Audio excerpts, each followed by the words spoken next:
મહત્વના સમાચાર મળી રહ્યા છે થરાદના અંદરથી। તો થરાદમાં શંકાસ્પદ યુરિયા ખાતરનો જથ્થો ઝડપાયો છે।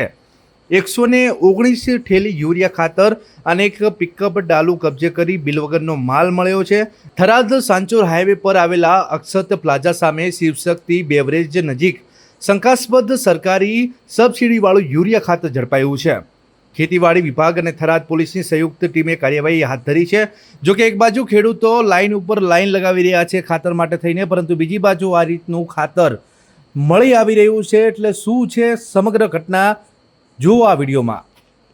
તારીખ 18/8/2025ની અમારી ખેતીવાડી વિભાગની સંયુક્ત ટીમ ખાતર અર્થે થરાદ તાલુકામાં ઓલરેડી તપાસમાં હતી જ। તપાસ દરમિયાન અમને ખાનગી બાતમી મળેલી કે એક અજાણી જગ્યાએ એક ડાલું ભરેલું યુરિયાનું પડ્યું છે, એવી બાતમી મળેલી।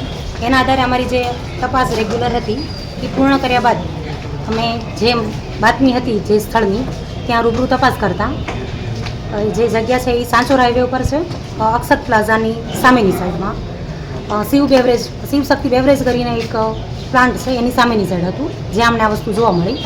રૂબરૂ સ્થળ તપાસ કરતાં ત્યાં એક ડાલું તાડપત્રીથી કવર કરેલું હતું। વધારે તપાસ કરતાં એ મતલબ ગેટ કોઈનું પ્લોટ હોય એવું લાગે છે, કેમ કે પેક છે। એની અંદર તપાસ કરતાં એ ડાલાની અંદર બી યુરિયા છે અને ત્યાં શેડ મારેલું છે, એ ટાઈપમાં જે જગ્યા છે ત્યાં પણ યુરિયાની બેગો મળેલી છે।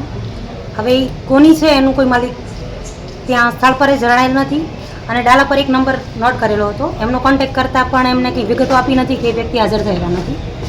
યુરિયા ખાતર સરકારની સબસિડીવાળું હોય એને આવી રીતે બિનવારસીગત રાખી શકાય નહીં, તે માટે વધુ તપાસ અર્થે અમારી સાથેના સરે અહીંયા પોલીસ વિભાગમાં જાણ કરતાં પોલીસની ટીમ સાથે આગળનું રોજકામની કાર્યવાહી કરેલ છે અને હાજર જે જથ્થો હતો એને પોલીસ સ્ટેશન થરાદમાં લાવેલ છે।